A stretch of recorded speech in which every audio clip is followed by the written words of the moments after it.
Oh, right there. All specific.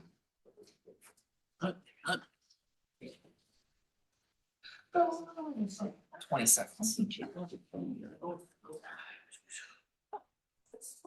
thank you. Go over do that. Yeah, make you move. Oh, yeah, because they added this. Yeah. Line, here we go. Fly around that phone. They added the Monroe budget. We have to tell them. All right. Call the Weston Village Board Trustees to order. Being 6 o'clock, we'll stand for a pledge of allegiance to the flag. I pledge allegiance to the flag, United States of America, and to the republic for which it stands, one nation, under God, indivisible, with liberty and justice for all.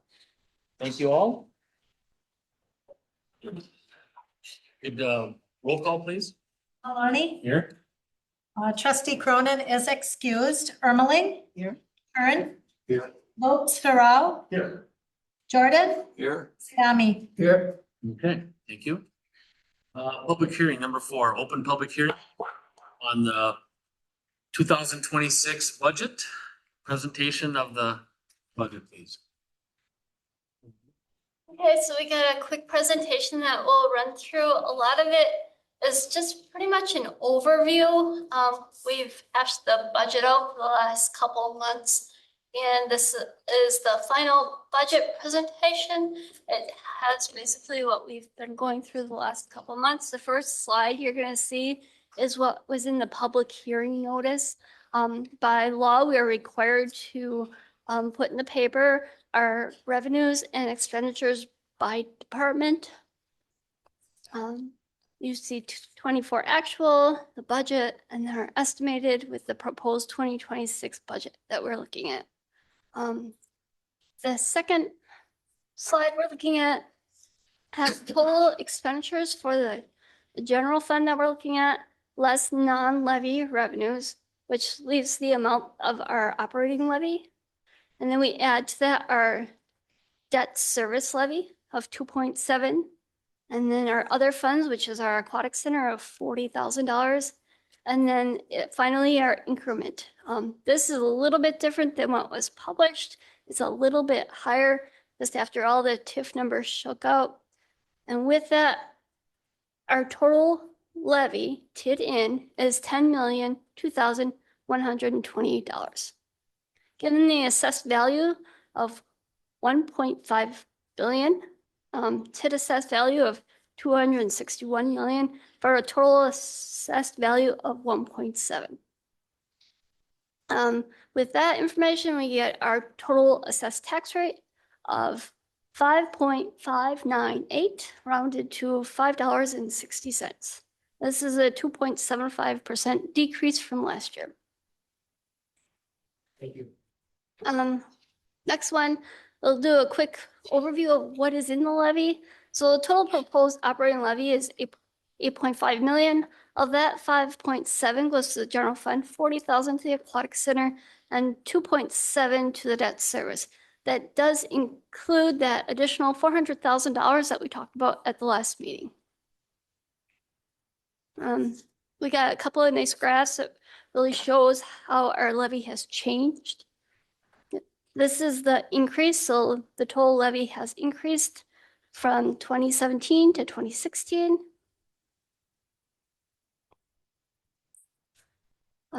Next one is our tax rate. You can see in 2025 how that dropped. That was because of our reassessment.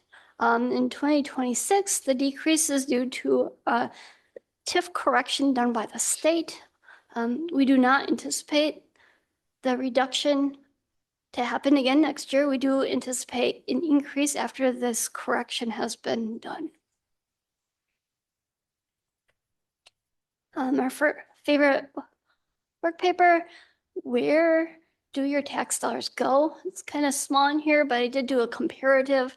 So in 2024, 2025, the total cost for a $250,000 house was $88.16 to the general fund. In 2025, 2026, the total amount the $250,000 house will pay for the general fund is $78.34. $10 goes to the general government, $42.30 goes to public safety, public works is $18.02, parks $4.70, planning $2.35, and miscellaneous is 79 cents.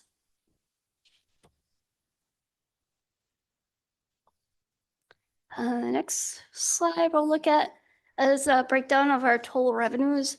59% of the total revenues of the general fund comes from tax levies. The second largest one is our intergovernmental revenues. The next one, expenditures, 54% of what we collect goes to public safety, 23 goes to public works, and the rest is shared amongst the other departments. The final slide, this is our total assessed tax rate that is estimated / guesstimated that would show up on your bill. We're looking at $15.52. That would be a 48-cent decrease. The only number unknown on this slide right now is your school tax credit. That reduces your total tax bill. That has not been, the state has not released that yet, so that's an unknown. But overall, we are anticipating a total tax bill for, I would say, almost everyone in all our taxpayers. We are anticipating a reduction of 48 cents unless you did some major improvement and your assessment went higher on your house. So, good news for this year. Any questions on the slides I went through? Any questions? This was just a summary. The budget is not adopted until you approve the following resolutions. Is there any areas that we want to talk about in more depth? We can go back to anything. I can bring up any old presentations. I just want to throw that out there. It's not adopted till you guys say it's adopted, so. Or comments? Can I? Yeah. I just have one which, in kind of a brief thing, what caused the decrease? The decrease is due to the decrease in the TIF. The value decrease in the TIF, meaning that we're collecting less TIF increment, Right. has reduced the amount that we collect from our taxpayers. A lot of people might want to think that everyone gets their tax bills. Here's Target and here's a residential homeowner, not in the TIF, that those tax bills are separate and Target's is special because they're in the TIF. That's not true. We all get the same tax bill. So just because the state all of a sudden said the value, you don't get to collect an additional $1 million, that $1 million that we don't get to collect for our TIF, everyone receives that benefit. That's kind of what I was trying to get straight, is it's because there was a decrease in TIF. The value of our TIF decreased. It was a prior year error, a $72 million prior year error that the state imposed on our TIF district. It's nothing that the village did. It was a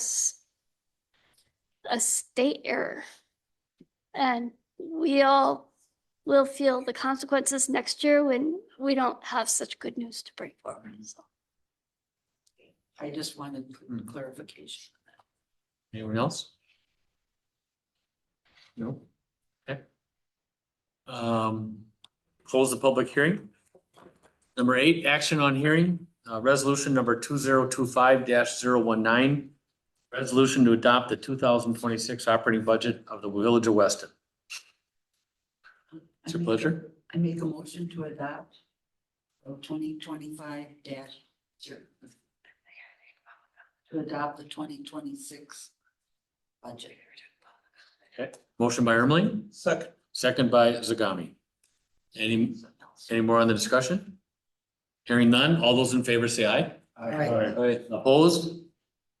So carried. Resolution number 2025-020, resolution adopting It's debt service, special revenue, capital projects, and proprietary funds 2026 budgets. What's your pleasure? Move to approve. Move to approve by Zagami, Second. second by Ermeling. Anything on the discussion? Hearing none. All those in favor say aye. Aye. Opposed? So carried. Thank you. Okay, presentation, let's see, number 9, presentation of 2025 audit by Hawkins Ash CPAs. The auditor is online. There, Amber came off mute. And I think she's starting her camera. Good evening, everyone. I apologize if you cannot see me in my camera. We just got new laptops and for some reason the cameras have not been working. So it may or may not kick on and off throughout. But I will be going through the 2024 audited financial statements. I'll just kind of be flipping through the pages. Some pages I might completely skip over. So feel free to follow along and let me know if you have any questions.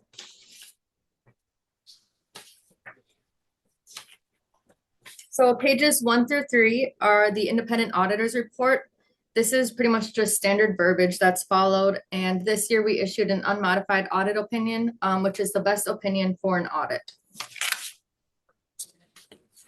Pages 4 through 20 is the management discussion and analysis. This is basically just a synopsis of everything in the financial statements. So I'm not going to go through anything in these pages as I'll kind of go into more detail as we get further along.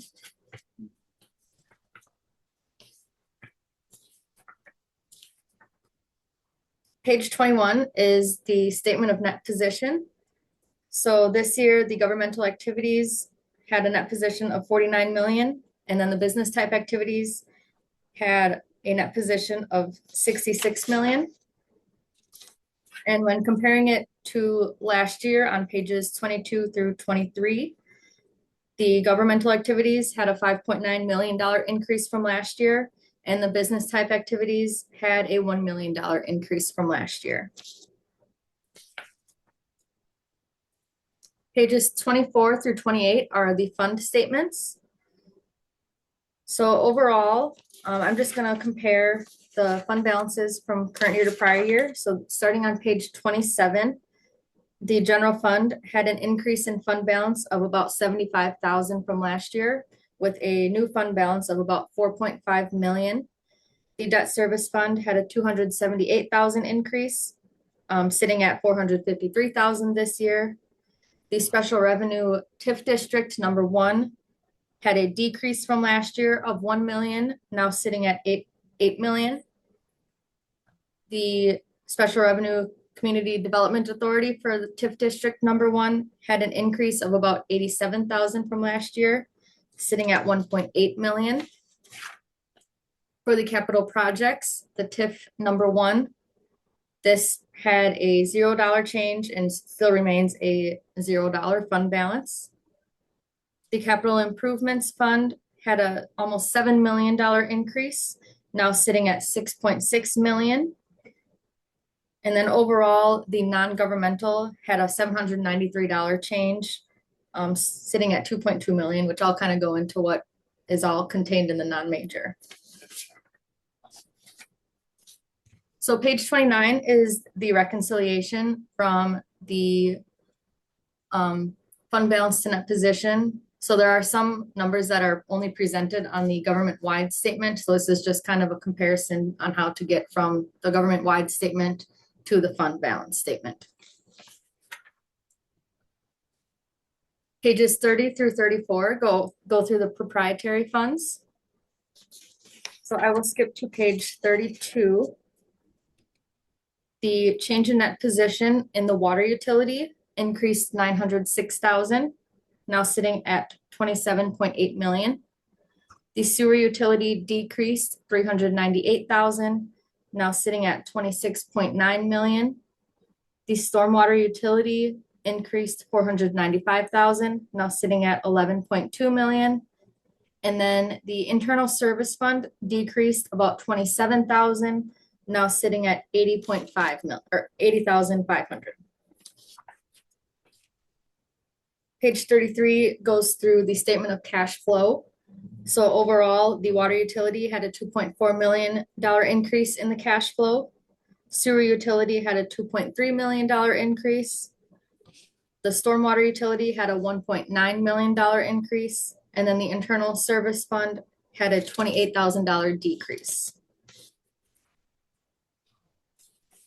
Pages 35 and 36 is the fiduciary fund for the property tax.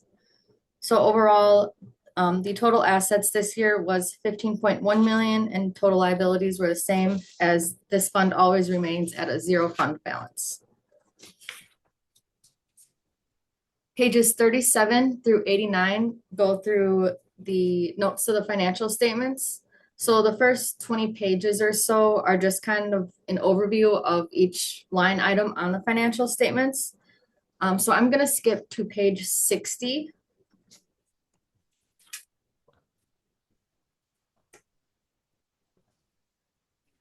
This is looking at the capital assets. So starting with the governmental activities, there was about $6.4 million in additions of construction in progress. So assets that aren't quite complete yet as of 12/31/24. And about 437,000 of last year's construction in progress was completed. So that is now added and being depreciated. And then overall, there was 3.2 million additions added, now being depreciated. There was 165,000 land being removed, and about 2.9 million of other assets that were removed this year. For the water utility, there was 1.6 million of construction in progress added, and 4.4 million that was added and now being depreciated. And then about 5 million added, which is now being depreciated, and overall $11,000 was removed. The sewer utility had $612,000 of construction in progress for the year, and 719,000 of assets being depreciated added throughout the year. And then for the stormwater, there was about 620,000 of construction in progress added, and 557,000 of additional assets being added. I will skip to page 65. So this is the long-term obligations. So overall, the governmental activities have about 28.7 million of notes payable, 11.2 million of revenue bonds, and then discounts of about 1,000, premiums of about 1.6 million. And then for other liabilities is the compensated absences of about 185,000, lease obligations of 131,000. And then the WRS net pension is sitting at a $125,000 liability. And this just kind of varies every year, just kind of depending on how the WRS is doing for the year. And then same with the WRS LRLAF. This is sitting at 135,000. And overall, there will be about 3 million paid off next year. For the business type activities, there's about 7.8 million of notes payable, 6 million of revenue bonds, and then premiums of about 665,000. The compensated absences of 42,000, and then the WRS of 68,000, and LRLAF of 59,000, and overall about 1.3 million will be paid next year. Skipping ahead to page 67. This just shows the breakdown of the debt payments from 2025 all the way through 2044. So of the governmental activities notes payable, there will be about 1.4 million being paid in 2024, and about $1 million of interest being paid. Overall, about 29 million still remaining, and 9 million of interest. For the business type, for the notes, there's about 695,000 of principal being paid next year, and 270 of interest.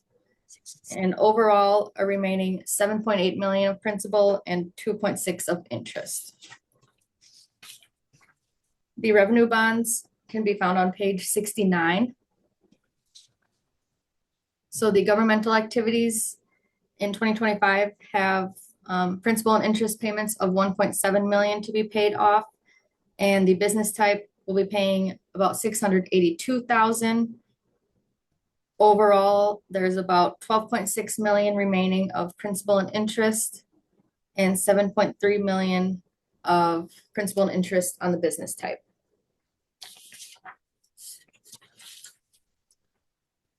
Skipping ahead to page 71. This is a breakdown of the net position and fund balance. So of all of the net investments and capital assets, breaks it down by capital assets and long-term debt. And then the restricted portion and unrestricted. And then we also have a breakdown of the non-spendable, restricted, committed, assigned, and unassigned. Just kind of determines on how the village wants to set essentially money aside for future projects. And this can be adjusted at any time throughout the year, just depending on how the village and the board want to allocate everything. Page 74 through 79 goes through the WRS. So this is just a standard template that everyone is required to include if they are part of WRS. So as I mentioned, this year, the liability was $125,000. It really just varies every year. Next year, it could be an asset. It just kind of goes back and forth every year. There's nothing the village can do to change that. Page 80 is the same sort of thing, except it goes through the WRS LRLIF portion. So this was sitting at $135,000 liability.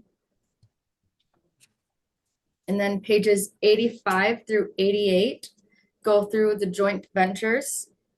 So the Everest Metro Public Safety, Mountain Bay Metropolitan Police Department, and the South Area Fire and Emergency Response District. So this just kind of shows those three entities' financials throughout the year. Just a more detailed breakdown.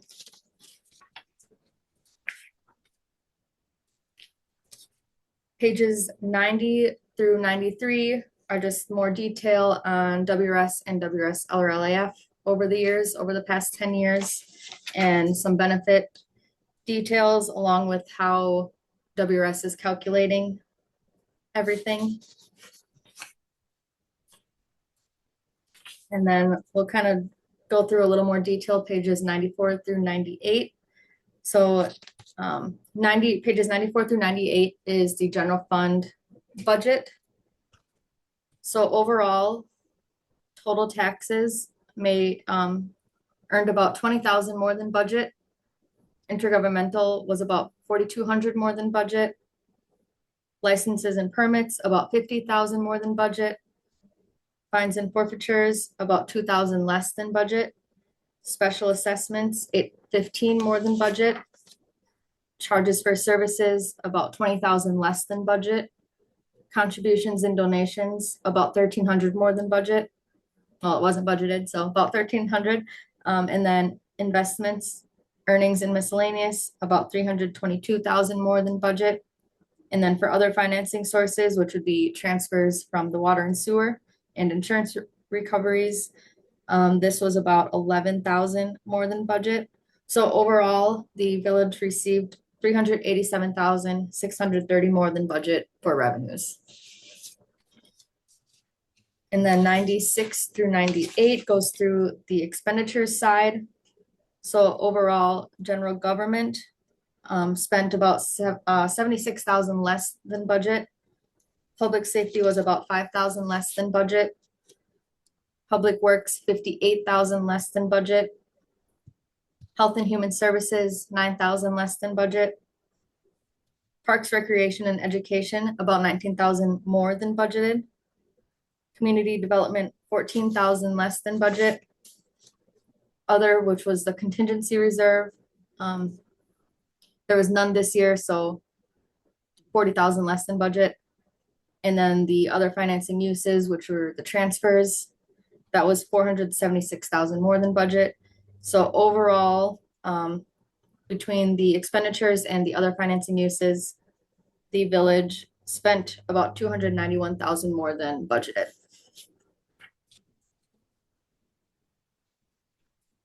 Page 99 is the special revenue TIF district number 1. Overall, total revenues were up 399,000 from budget. Expenditures were up 409,000 or up 10,000 from budgeted. Page 100. This is the Community Development Authority TIF district number 1.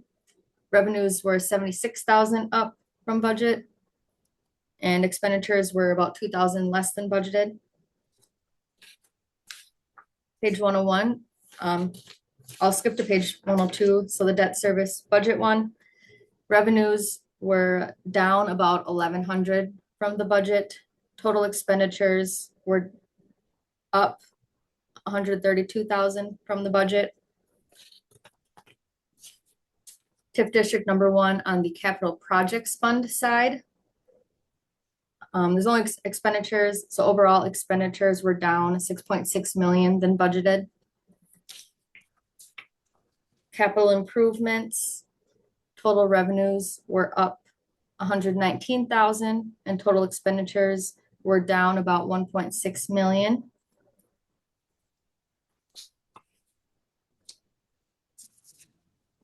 Pages 105 through 110 go through the non-majors, all the non-major funds.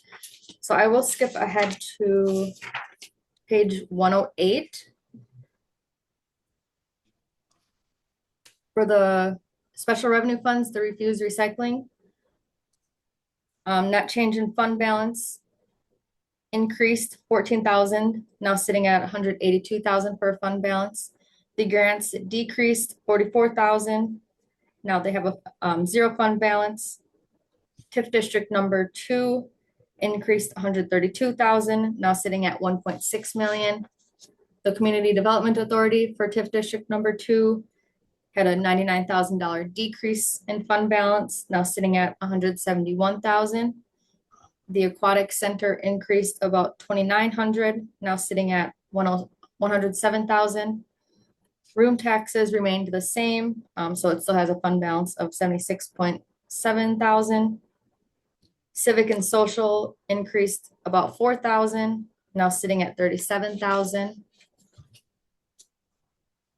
Park and recreation decreased about 8,400, now sitting at 66,000. The capital projects TIF district number 2, no change and is still remaining at a 0 fund balance. Capital improvements also had a 0 fund balance. This one actually became a major, which is why it looks like that. And then overall, the total non-major had the $793 change and overall fund balance of 2.2 million. Page 101 shows the budget for the refuse and recycling. So total revenues increased 31,000 and total expenditures about 74,000 more than budget. The grants earned about 1.5 million more than budgeted. And the expenditures were not budgeted, so spent 1.6 million more than budgeted. TIF district number 2 on the special revenue side, total revenues were 53,000 more than budgeted and expenditures were 121,000 less than budgeted.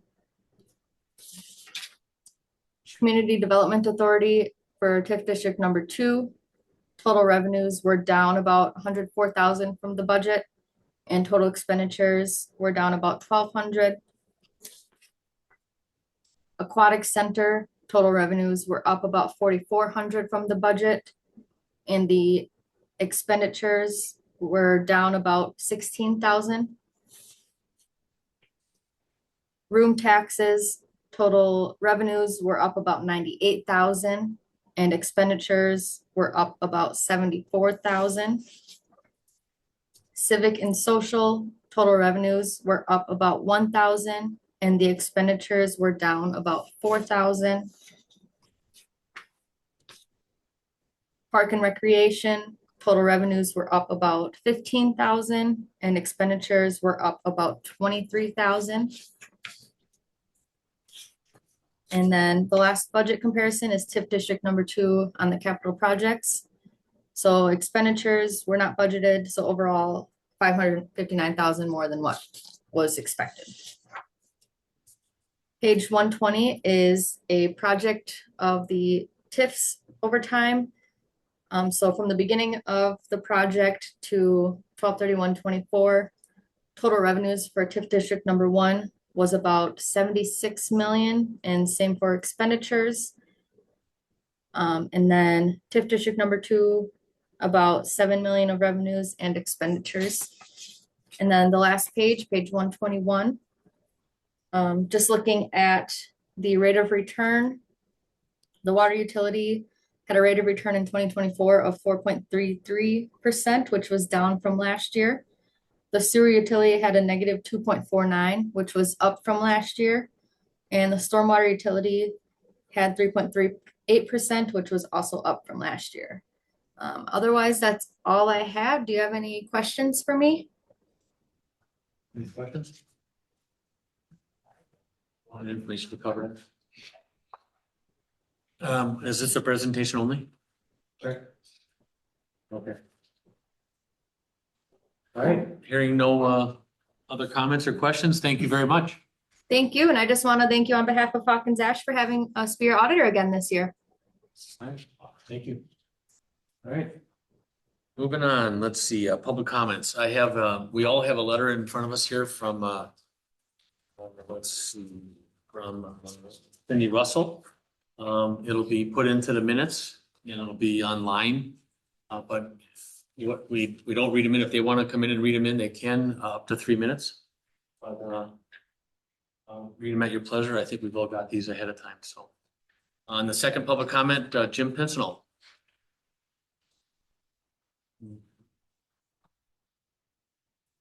Good evening, Jim Pencinel, 502 Arrow Street, Weston. President Maloney, during the public hearing, you were out of order. And I demand you reopen the public hearing regarding the budget. The intent of mandating a public hearing during the budget process is to allow review and comment on the budget by the residents before its adoption. You 100% did not do this. I would ask at this time you suspend general public comment and reopen the hearing to hear citizens regarding the adoption of the 2026 budget. Will you be doing that? No comment from the president. You have 3 minutes. So to clarify, you are now on record, on camera, in front of God and everyone, stating and denying that you erroneously ran the meeting. I gave you an opportunity to open public comment during the public comment period, and you denied that. I asked under number 6, I asked for comments, Jim. No, you asked the board, you asked no one in the audience. I was never presented the opportunity. So if you would like to reopen that, that is your purview. This is your meeting. And I would ask that the board suspend action on adopting the budget without hearing the public first. Why don't you finish your public presentation or comments and then we'll get into that. So I'll start my 3 minutes now for the other You stuff. started your 3 minutes. All right. Okay, so are you dismissing me right now or? You've got 1 minute and 30 seconds left. Okay. So, couple things. One, Kenny Park, there's an item on the agenda here. Unfortunately, there's some really sexy pictures, but you know, and drone photos and stuff, but there was never a mention of how much money was actually raised for this project. Never a mention of a formal memorandum of understanding between any of the user groups, DCRS High School or others. There has been no update on what the actual cost will be to maintain the updated facility or what even the current costs are. Second, there's talks of a possible spring referendum. My opinion is that the word possible is the operative word here, because this board already took action on having a referendum and you didn't put it on the ballot. So the fact that you have possible on the agenda is fantastic, and it clearly demonstrates that even if you take action tonight to put this up to referendum, it possibly won't be on the spring 2026 ballot, which is very troubling. Finally, last month, there was a decision made by the Board of Trustees to go against the recommendation of the Finance Committee, and furthermore, against the guidelines outlined in Wisconsin Admin Code 10.08 regarding RFP for work to be done. If this board doesn't think that the Finance or HR Committee is needed, instead of completely ignoring the work put in by those committee members, they should simply disband it, instead of disrespecting them and the guidelines published in the Wisconsin Admin Code. Thank you. Thank you, Jim. So to the administrator, was I in error? I heard you ask for comment, and I think it would be a simple apology if there was someone that wanted to make a comment and didn't feel comfortable in that moment to make the comment, and if the board would like to hear that comment now, but the budget is adopted. I don't know that it would change the budget adoption. Board's feelings? Yeah, if somebody wants to speak, is that okay? Yes. Yeah, I agree. Yes. I agree. Yes. So anyone in the audience that feels like they didn't have a chance to talk during the open comments, be our guest. Jim? Outstanding. Thank you. Jim Penson, 502 Arrow Street, Weston. Thank you for the opportunity to address the board here. I am disappointed that 0 clearly defined budget goals were determined or achieved by this board throughout the entire budget process. It would have been great for just one of you to identify a goal of keeping property taxes the same or something like that, or maybe we'll work on this all year instead of just the 2 months. While there may have been a reduction in the overall tax rate for the village of Weston, that happened by accident, not by design. There was never a goal when all of you sat here working through this entire thing of the, you know what? This is how we're gonna do this, or we're gonna hold the line, or we're gonna do the X, or we're gonna lower things. It happened purely by accident.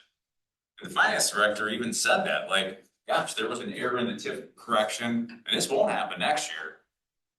So very, very disappointed that there were no goals set, adhered to, or followed. Thank you. Thank you, Jim. Anybody else? Anybody else?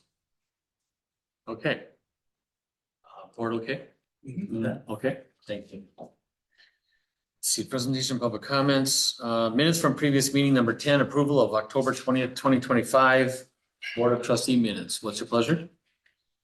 Move to approve. Move to approve by Jordan, I'll second. second by Kern. Any comments or any questions or?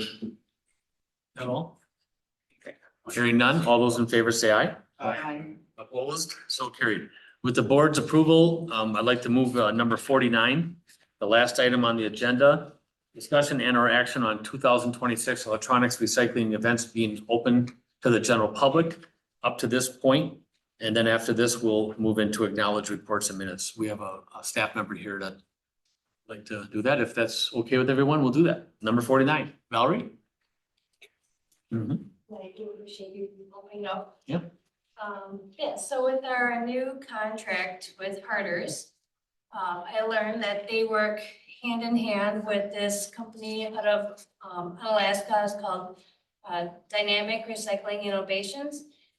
And they do electronic recycling. They've got a big plant out there. I've toured it already. It's pretty cool. I've seen our old election machines there.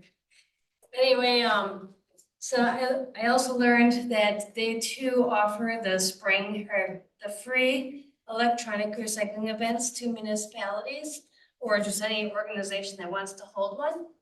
And they'd offer something soon identical to what we had this last year with COM2, where basically they would bring a couple of semis and their crew on site, and we would, route everybody around the backside and do that. And it would be free to the village, just like the last one, and it's absolutely free to all the people that participate. And so we did have a really great outcome with our spring and fall events this year. These are the first ones that we had that were free. The first one, there was some backing up only because when we set up the property, we had it single file all the way around until it got past the salt shed, and then we kind of split it into 2 lanes, and so that it did get backed up for the first couple hours, and then then everything kind of caught up again, and I appreciate Mountain Bay Metro helping out with that.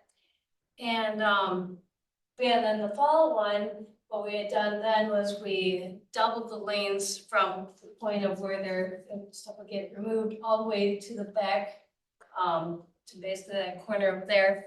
And it seemed to kind of hold traffic pretty good. And but also the fall events are always much slower, and so after like the first hour or so, it was just kind of like handful here, handful there. And so we've been limiting it just to Weston residents this year, only because we wanted to make sure Weston residents had first shot at bringing their electronics. But I'm starting to think that maybe, I feel comfortable that I could handle it if we were to just open it up to the general public.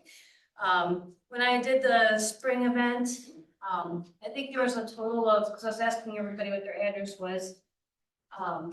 I think there was like a total of 5 people that were from outside our area, but because the line was kind of long, I was not about to make them try and turn around and leave or whatever. The fall one, I guess I think it was pretty much mostly Weston residents that came to that, and but I'm also thinking if there is a concern about it getting too backed up by opening it up to everybody, the way we advertise it, if we call it, the Weston Electronics Recycling Event, there's gonna be a lot of people from outside the area that are gonna assume it's Weston only, and they may not come. But then you'll get those handfuls that do come there from outside the area, and I don't think it would like overflood the line, but.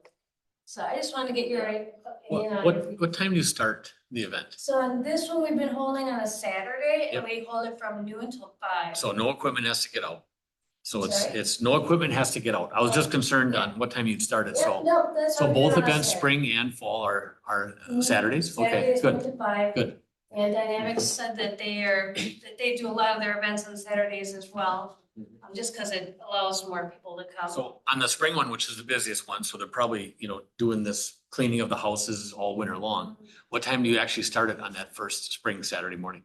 So the spring one, we advertised it starting at noon, but they did start it about a half hour early. My comment there was, if you state 12. Yeah. But have That'd be a everyone here at 11, Mhm. and the minute they start coming to try to get first, just start taking them through, Yeah. and you might eliminate that Oh, backup. yeah. Yeah. Yep, that's why we usually Yeah. kind of do a false start where Yeah. we don't advertise the earlier time. Right. And for the spring one, it was amazing because people do show up early. Mhm. And I think the gates weren't working properly at that Mhm. point in time. And luckily I came super early because I've been kind of a freak when it comes to making. Yeah, it surprises me that you would do that. I mean, Valerie's a freak and early, wow. Yeah, there's like people showing up at 2:30 already coming through there and it's Mhm. like, oh, but yeah. Anybody else? Any comments? Yeah. Before we move this building, you hold one over there at the old building, 55 entrance. So, We had a long line. yeah, that Was it open to everybody or just a bunch of That us? was open to everybody and it was like advertised, because that particular one, and that was the very first time we did an electronics recycling event. That was organized primarily by Cellcom, and we were kind of a holding site for the event to occur. And so, yes, it was completely paid by Cellcom, and they advertised it like everywhere. And yeah, that one was a little crazy. Yeah. There's not as much car stacking room at our old facility as we have here. And so, yes, it did get overwhelming and we had to turn a bunch of people away. But that was also a 2.5-hour event on a Wednesday night. And So so, where I was going with that is, if we hold it and open to everybody here, can you manage it or can you organize it different way? And still open it to everybody? Well, I think that by, lining the vehicles up the way we did for the fall one, where we double it up all the way around versus just partway through the back, I think that would allow a lot more vehicles to be stacked on the property. And also, if we just advertise it the way we currently do, just in our own social media, I think it would kind of prevent some of the, people from all over the county showing up. Well, last year was pretty good. I mean, the line was moving continuously and there wasn't, nobody complained and it was pretty good. But it was just for the village of West. Yeah. So we'll give some thought to it. If you like it the way it is, fine. Well, we're looking for action, discussion and action on opening up to the public, general public. What's your thoughts? Go ahead. Bert. Yeah, does this, I was trying to look through here, do we pay anything for this? Okay, because that was gonna be, I have a problem when our tax dollars are used to sponsor these things and then we welcome, you know. This one is free, so it's part of the E-Cycle Wisconsin program, there's some grant funding. I think that goes to the manufacturers, well, plus the manufacturers are required to take in so much recycled electronics. And so they hire out these recyclers like Dynamics or Cellcom to go out and hold events like this to collect as much recycling or electronics as they can to bring back. And so my other, oh, sorry, go ahead. No, go ahead. Well, my other concern too is we want to try and keep them as busy as possible, make sure they collect enough electronics to make it worthwhile. Because they're sending paid staff here to do these. And like the fall one, I actually brought some chairs out and brought them, just kind of tucked them inside the buildings, like be out of the sun. And they, we're all chilling up for quite some time. Well, what if you promoted it as a Milton Bay Metro event? As we continue to work with Rothschild and Schofield, on our police and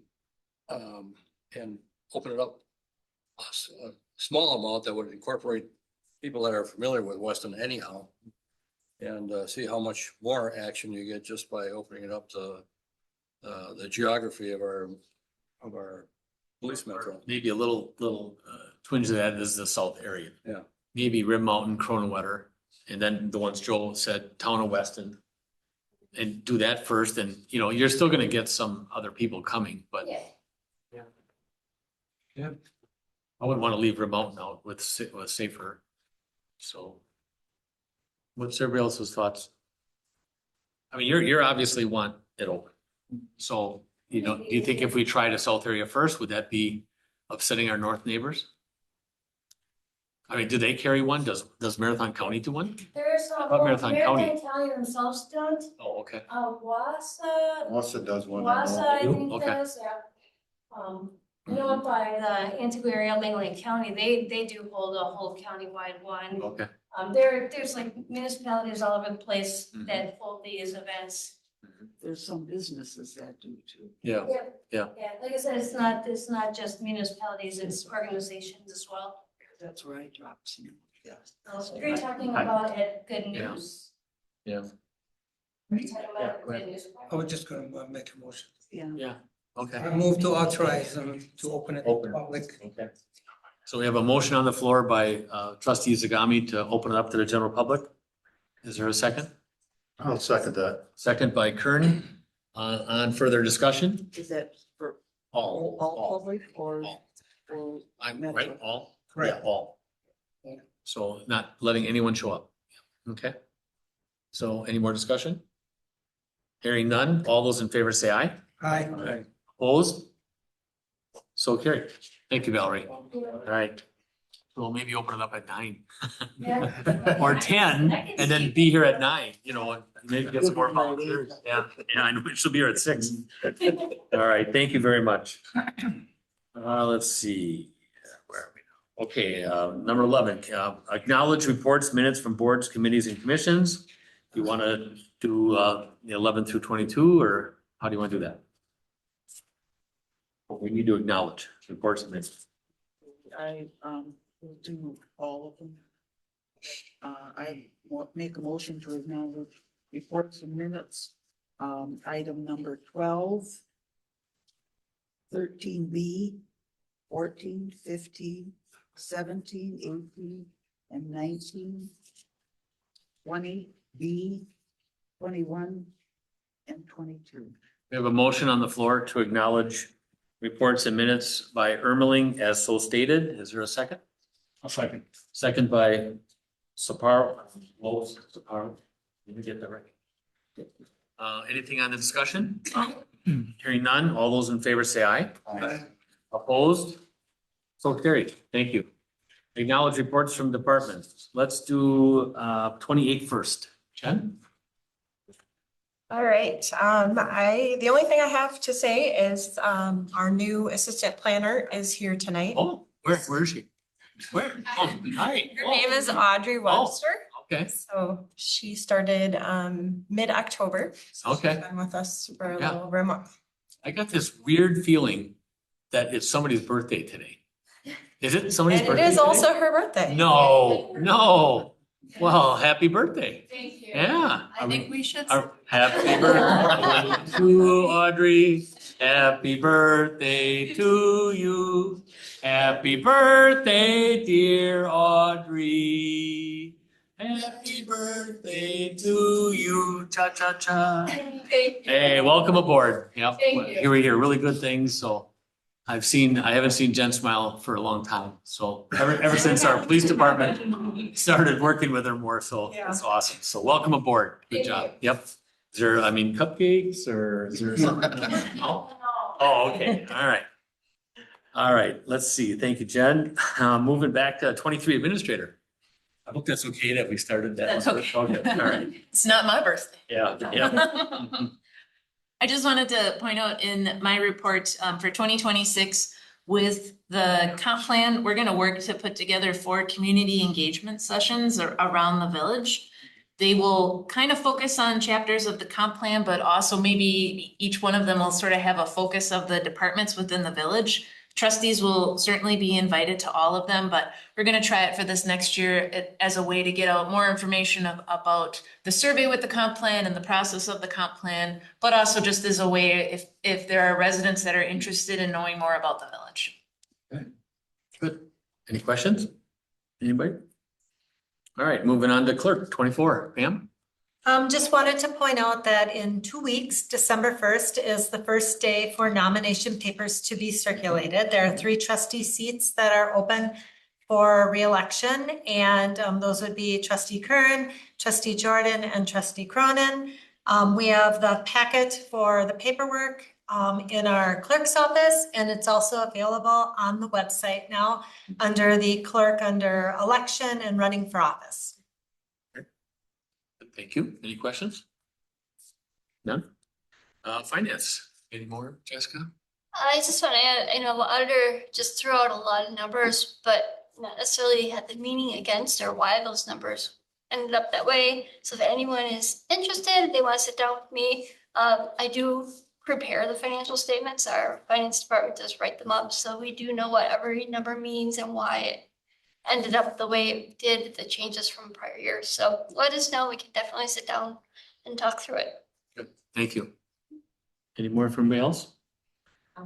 Yes, go No, ahead. no, I just happen to think, Pam, being that there's new members that if they decide not to run, they've got. That's December 26th is the, Right. I was gonna remind everybody in December, but I can remind them now that if you do not want to run for office, I just would need the paperwork that you are going to not be, your notification of non-candidacy would have to be filed by December 26th.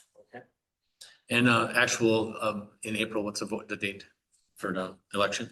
Yep, April 7th? Yep, April 7th. 7th, and then if there is more than 6 that take out papers, the primary There would be a primary on February 17th. February 17th. That is Okay. correct. Okay, so more than 6 is okay, 6 but is okay. 7 will go to primary first, Yep. and to narrow it down to 6. Okay. Yes. All right. All right, thank you. Fire EMS, 26, chief. I just had two quick things to my report. We had a structure fire in Red Mountain about 10 days ago. Crews did a great job. I was actually on the engine that day when we pulled up. I assumed the house was gonna be a loss, but about 15 minutes later, we had it knocked down. So crews did an excellent job there. And then I also wanted to just add, we had a call. I forget what day last week, we were dispatched to a motor vehicle crash at the intersection of Schofield Avenue and Camp Phillips.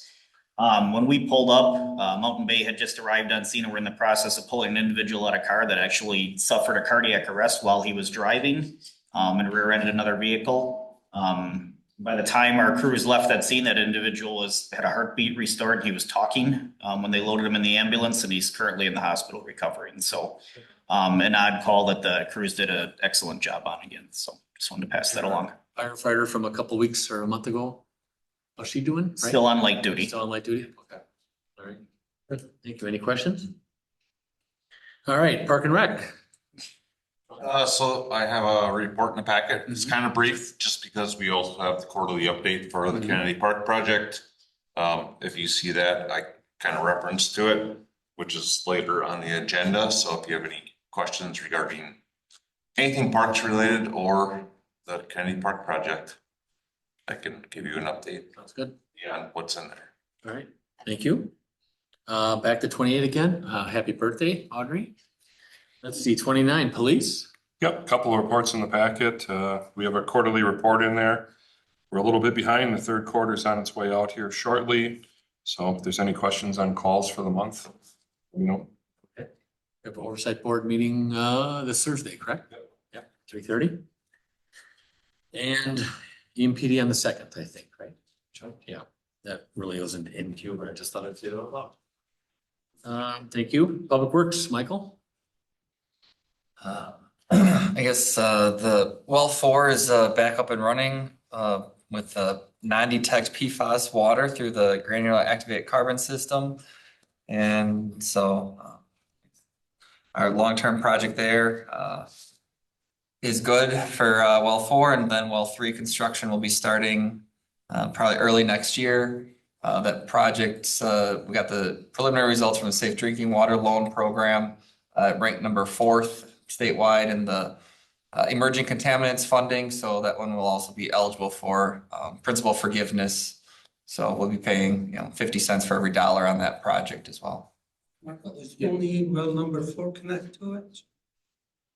Currently, well number 4 is connected to it. Yeah, well 3 still has the iron manganese work to be done on it this coming year. So well 4 take care of manganese, the existing system does take care of, right? Yeah, so yeah, well 4 doesn't essentially has no iron manganese in it. It's a pretty good well water from that standpoint, but as far as PFAS, it was not. So well 3 has high amounts of iron and manganese, even though they're half a mile away from each other.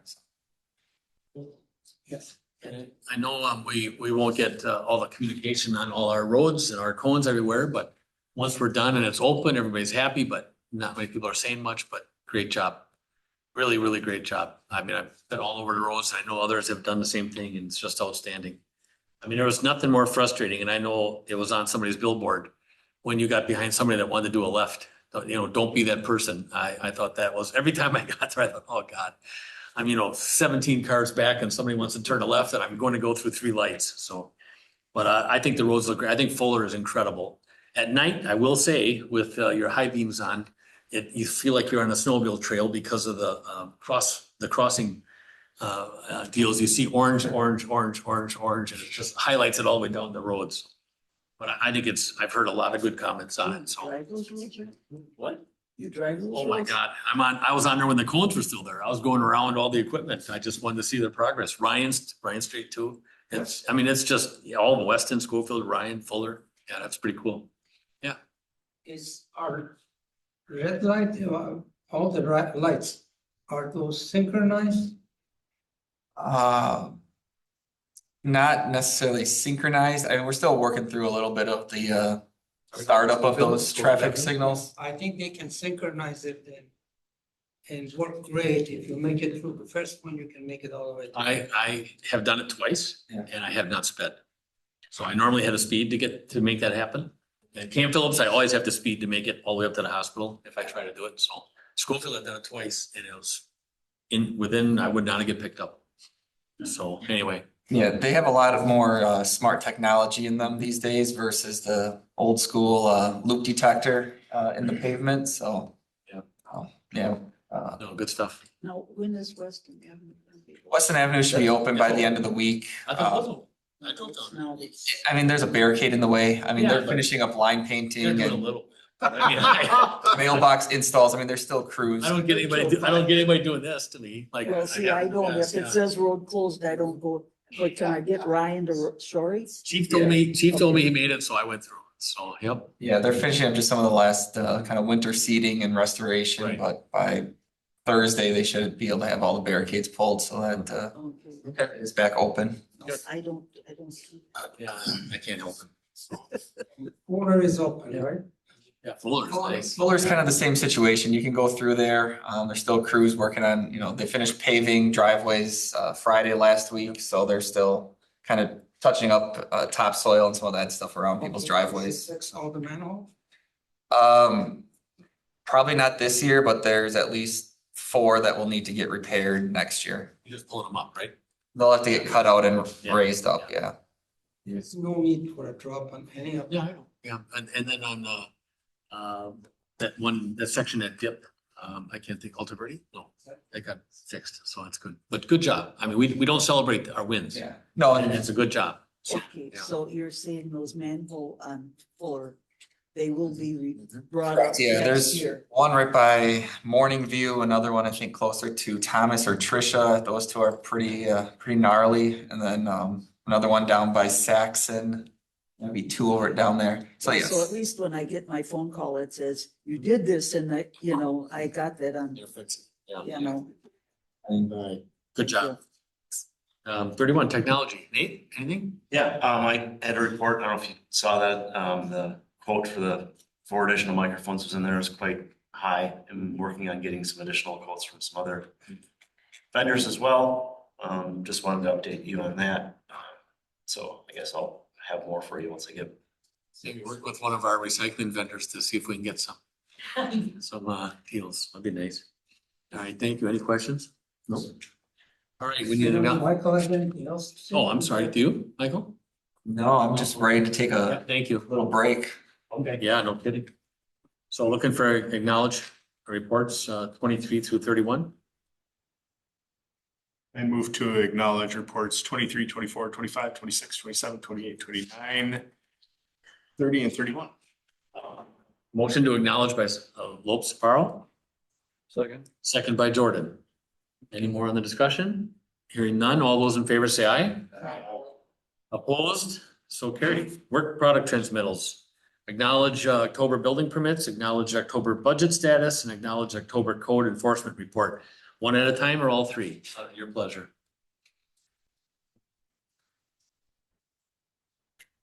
Motions to, 32, 33, and 34. Motion to approve 32, 33, and 34 by Ermling.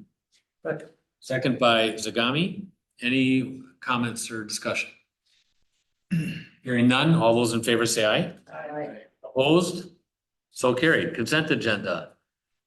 36, approved vouchers, checks numbers 65,499 through 65,688 and 90224 through 90227. It's your pleasure. Motion to approve. Motion to approve by Ermling, I'll second. second by Kern. Any more on the discussion? Hearing none. All those in favor say aye. Aye. Opposed? So carried. Ordinances, number 38, ordinance number 25-016. An ordinance to amend provisions within chapter 94 of the municipal code affecting portable outdoor storage units, residential accessory buildings, including greenhouses and chicken enclosures and coops. This was presented to them. Yep. And approved at planning, correct? Yes. Okay. Looking for a motion. Move to approve. Move to approve by Zagami, Second. second by Jordan. On the discussion. There is no problem with moving chicken coops 10 feet away from your house.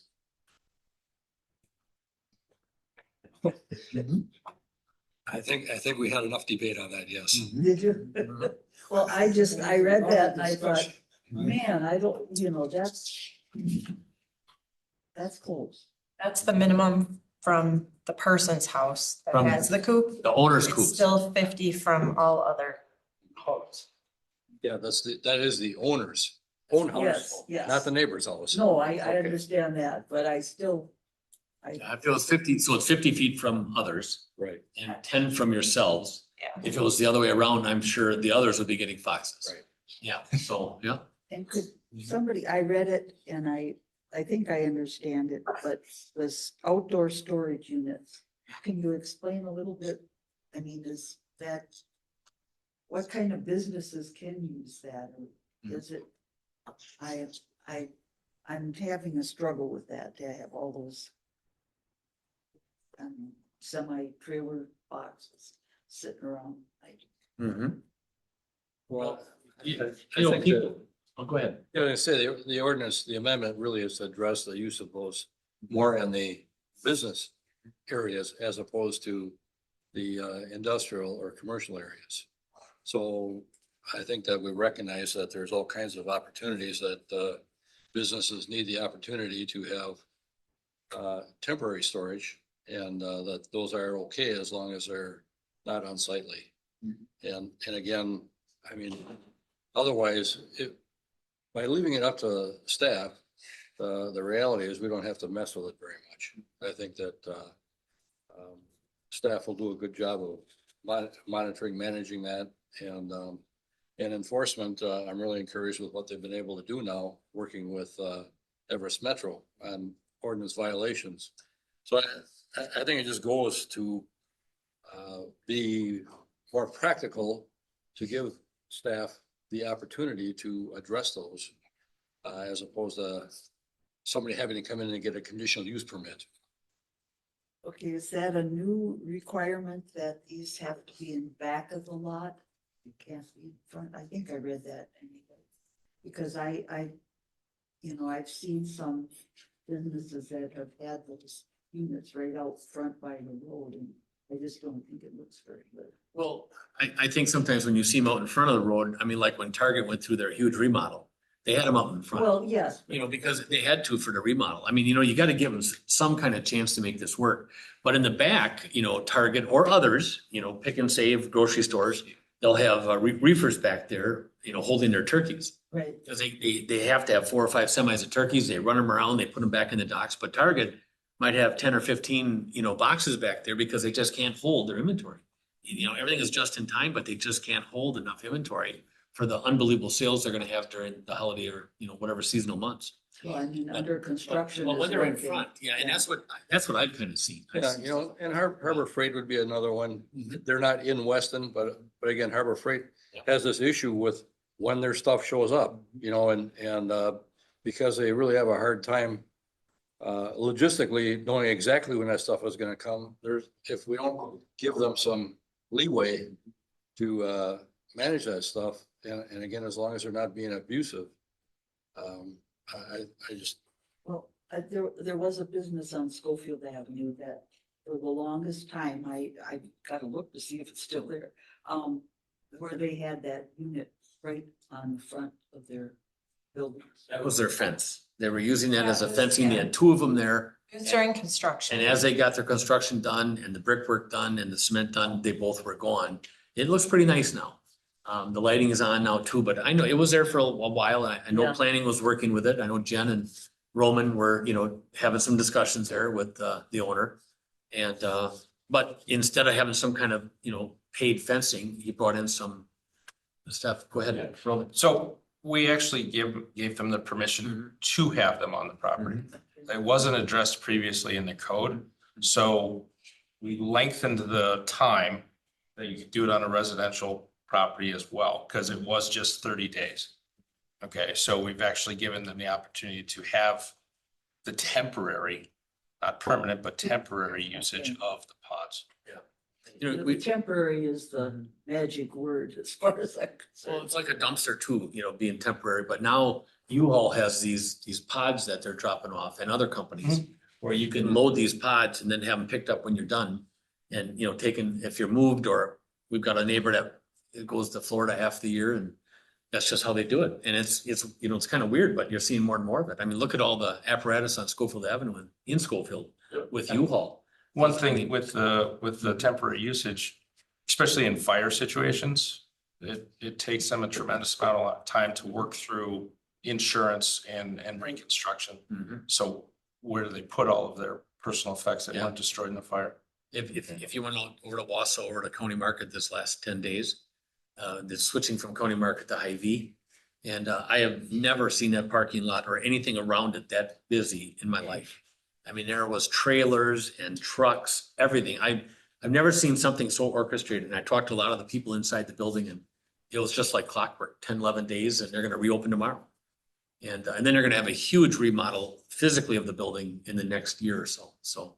No, that was the only question I Yeah. wanted to just clarify in my head, was that I read it, but yet I wasn't sure I was reading it correctly. I guess is what, interpreting it correctly.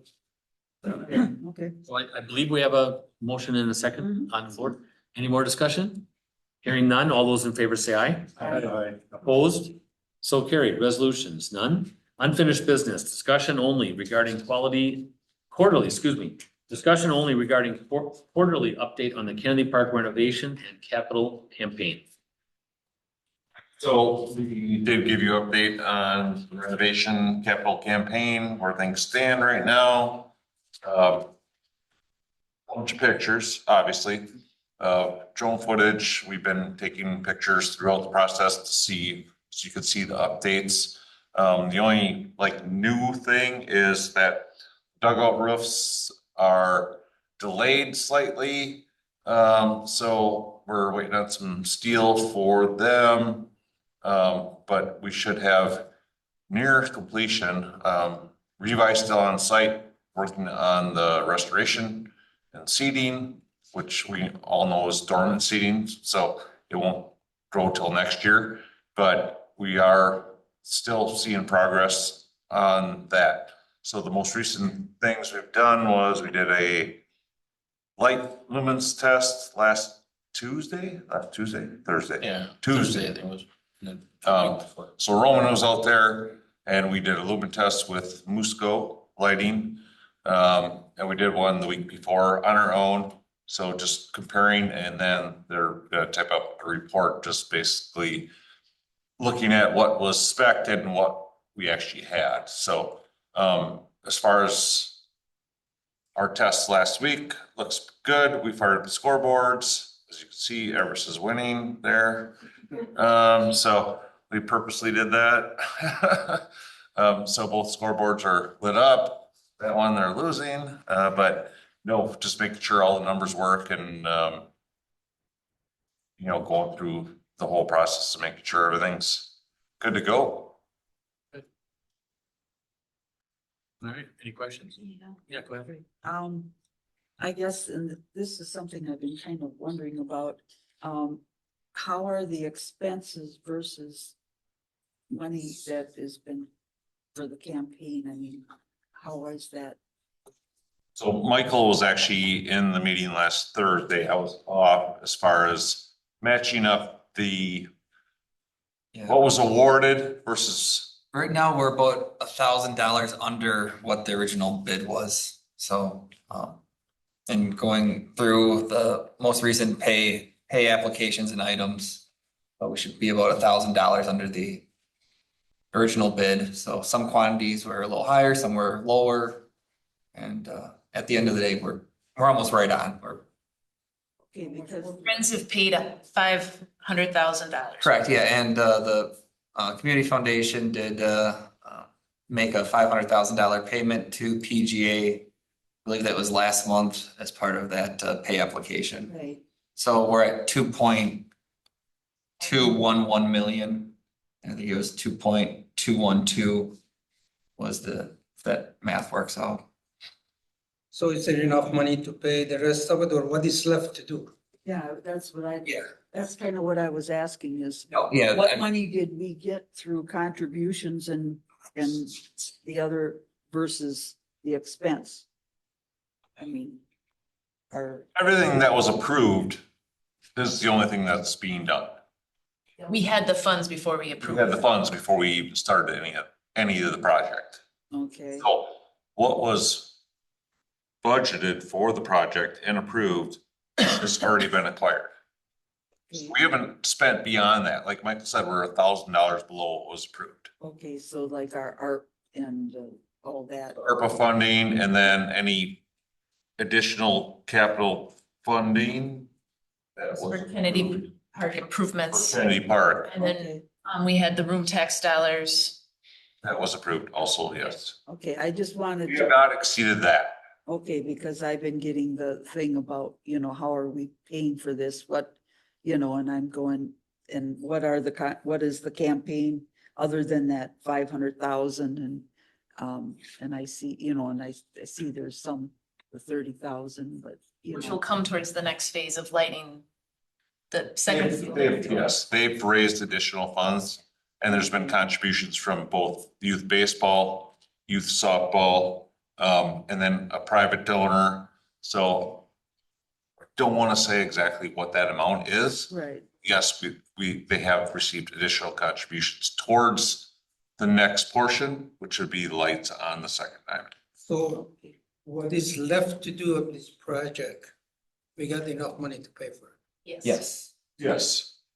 Yeah, and when I say no PGA, that's based on work done to date, but we haven't paid it all yet, because, we won't final pay seeding until we make sure all the grasses come up. We won't final pay dugouts until they are 100% complete, so. So you're gonna hold back the money, Correct. 5%? Yeah, I think the law said after 50%, they gotta get paid 100%.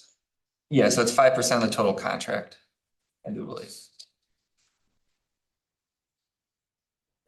Oh, and then in our budget, because this has been brought up, in our budget, I am sure we are covering the expenses of maintaining that new ballpark.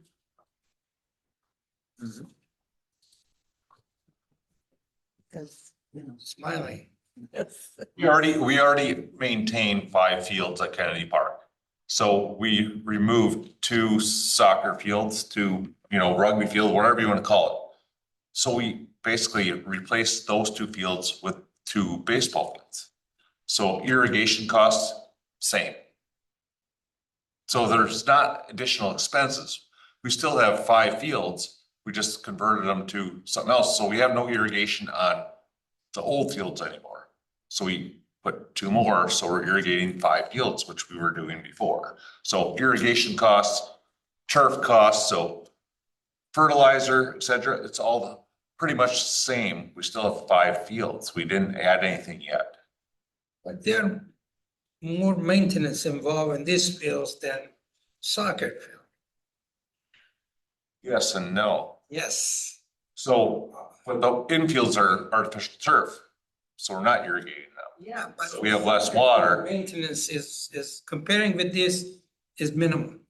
You don't have a lot of work, but with this, you do have a lot of work to do to get them ready every spring. And we'll also work with the user groups on if they're utilizing the fields to return them to the way that. I was just gonna say the user groups also do a lot of. Yes, volunteering. and we have 4,000 pounds of extra infield material to add to the artificial turf, so the rubber pellets, we have 4,000 pounds of it, which will take more than my lifetime to probably use, I hope.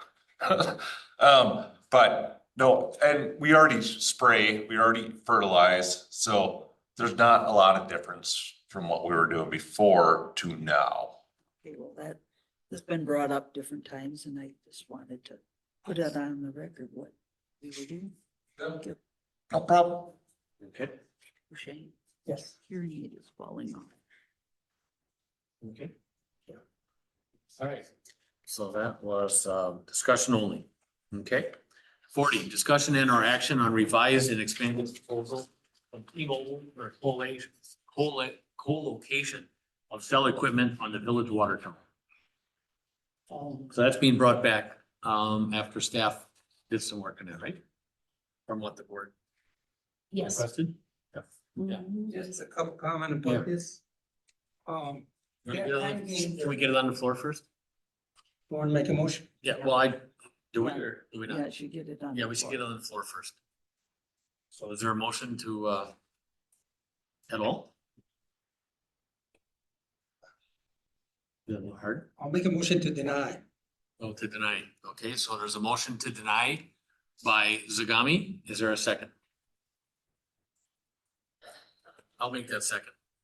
So there was a motion by Zagami, second by Maloney, for denial of the revised and expanded proposal from T-Mobile for the Village Water Tower. Now on the discussion, go ahead. Yes. They're hanging their equipment around the perimeter of the tank at the top.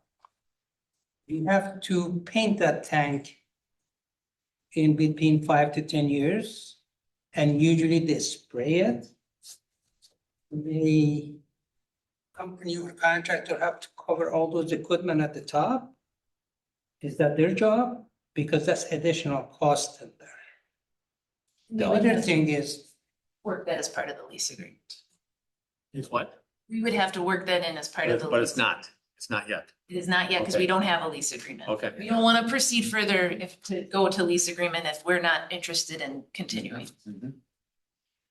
the other thing is there's a possibility always overflowing the tank. Especially if it is in winter time, everything gonna freeze at the top. Because the temperature drops significantly and it's windy up there. So, and I'm not sure what they're paying us is worth it for all this, because also these people have to climb to the top for spraying those tank. And by having those equipment around, it make them handicap out where to go up and how to do it. So I think there's some challenges with this proposal. The previous proposal they had, everything was right at the top, at the center of the tank. They didn't have anything hanging around the perimeter of the tank. Because of that, I said we deny this. Okay. And anybody else? I'm still smarting from the one we just settled. So we've had an agreement with another cell provider, and I don't know if we belong in this. I don't know. This just isn't our cup of tea. This is not what we do.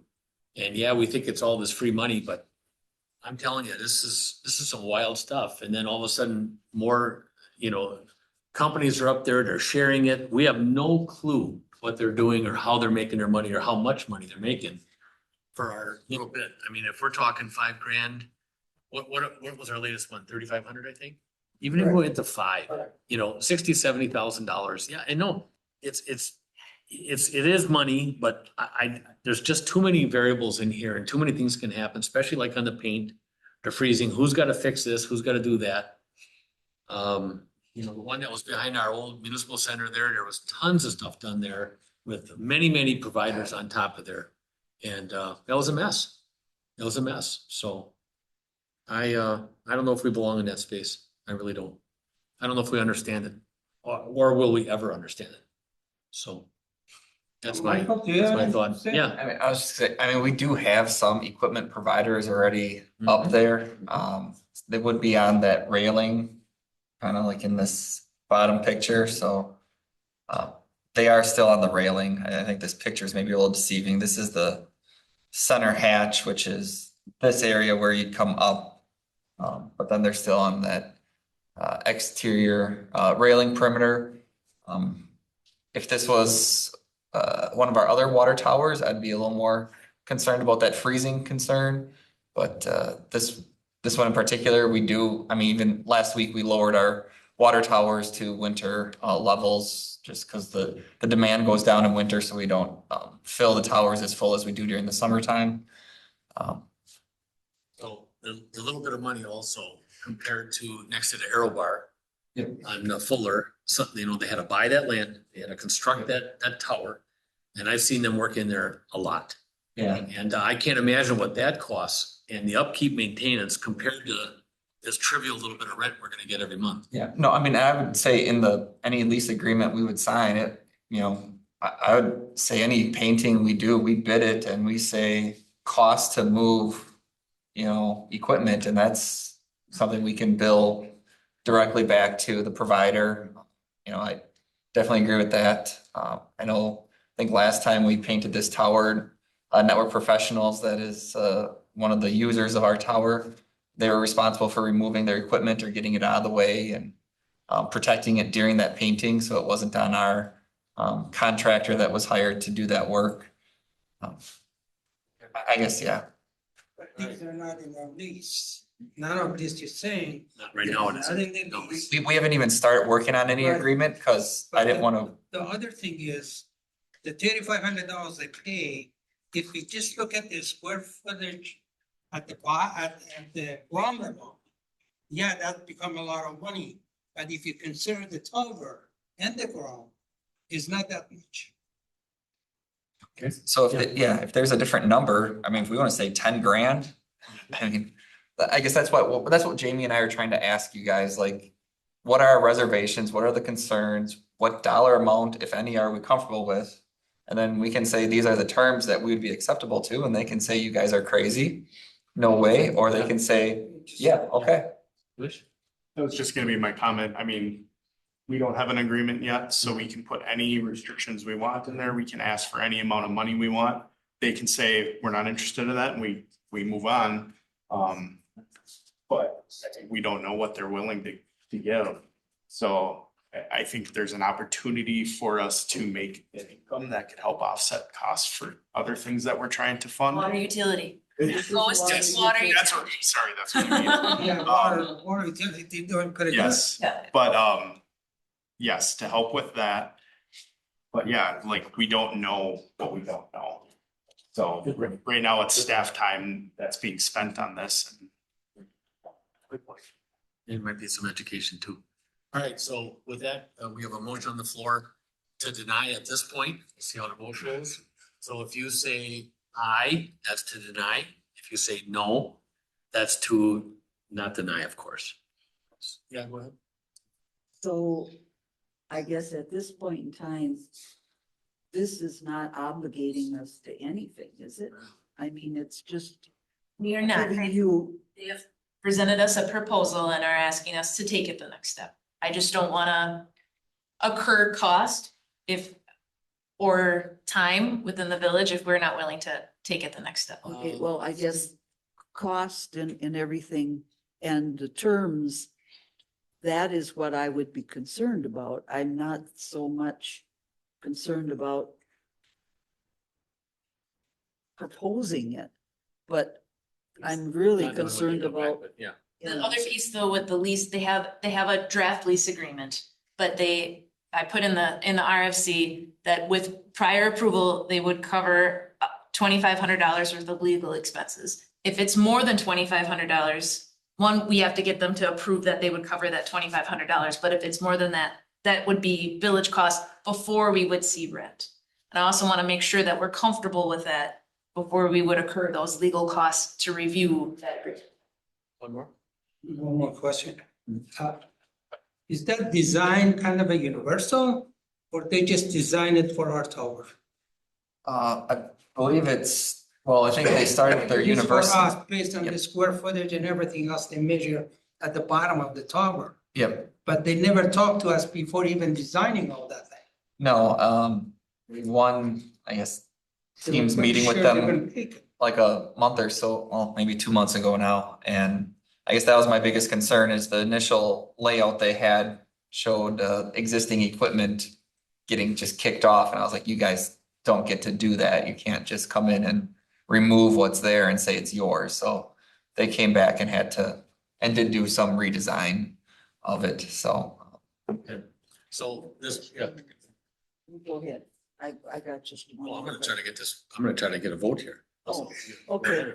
If We're we still in approve, discussion. yeah, if we approve this, can we still deny with agreement? No. If we approve, then we're denying going further. Well, I So meant, if this denial fails, then this board has to go back to staff with some parameters, which Louis kind of talked about. okay, And any Okay. final agreement would still come back to the board before we. Right. Yeah. But you may incur cost in between. Yes. So I want to make sure that there's a comfort level with that. One more? Well, we're not gonna pay dime for a attorney reviewing it. They have to pay 100% of the cost of it. Well, we've already started, haven't we? Isn't Matt involved now? That is not involved. Oh, he's not, no. okay.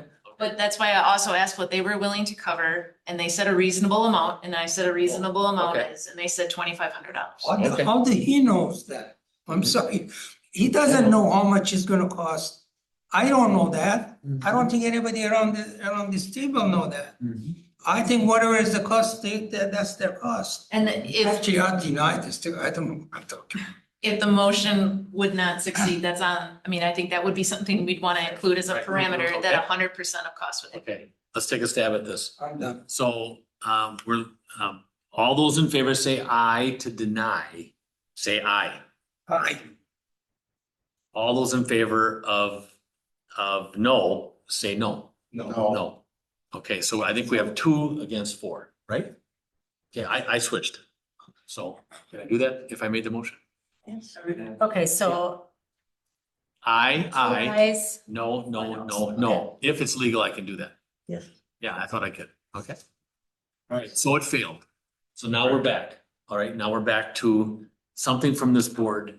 What parameters do we want to throw back at? I thought we did this. I thought we did parameters already. Apparently we didn't. We did the rent amount, but again, and the 10% escalation in a 5-year term we had. But that was when the proposal was smaller. Now the proposal is larger. Right. It's 8 antennas and the larger ground usage. Right. So who wants to throw some numbers?